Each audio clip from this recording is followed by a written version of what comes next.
Even though I can't remember somebody's name last night, I do remember every detail of what happened at Pearl Harbor. Now 94, Archie Kelley was only 23, a new graduate at the Naval Academy, when he requested assignment aboard the USS West Virginia in Oahu, where he spent a carefree summer in the tropics. He spent the night before the attack on Pearl Harbor with his uncle Bruce, the senior watch officer of the Arizona.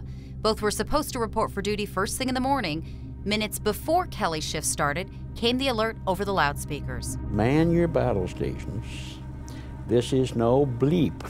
And he used a very dirty word there, but it was the ideal word to let everyone in the crew know that this was the real thing. He snapped into action, not even pausing to put on his shoes, and was first to his station on the lowest deck of the ship. While I was running to my battle station, I felt the first torpedo hit the ship.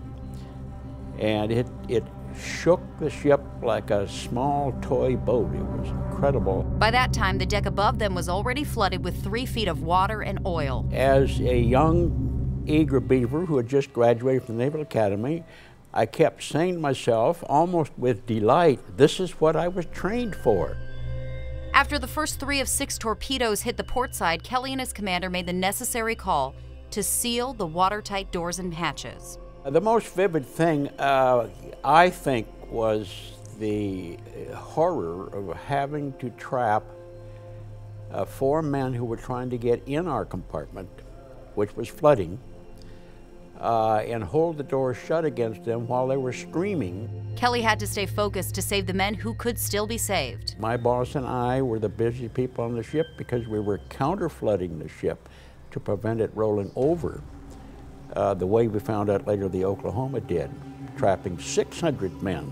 He knew it was only time before their battleship went down, so they scrambled to find a way out through a narrow passage. We escaped one by one up that tube. It was about an 80-foot climb, and slipping on steel rungs with oil all over them. When they finally surfaced, their first sight at what was really happening in the rest of the harbor. There were flames throughout Pearl Harbor, and oil in the water and flames coming up from the oil. And I looked aft, I could see that the Arizona was flaming several hundred feet high, and I said to myself, goodbye, Uncle Bruce. But in one of those odd turns of fate and circumstance you often hear of in tragedies like this, Uncle Bruce did not die that day. He had called the first lieutenant of the Arizona, who was a bachelor, and swapped duties with him.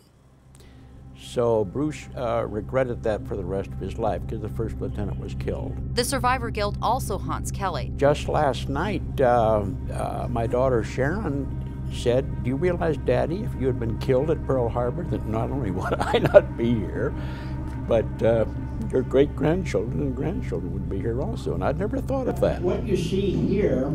Every year, he shares his story with anyone who'll listen, lest we never forget. Like many men who have been in combat,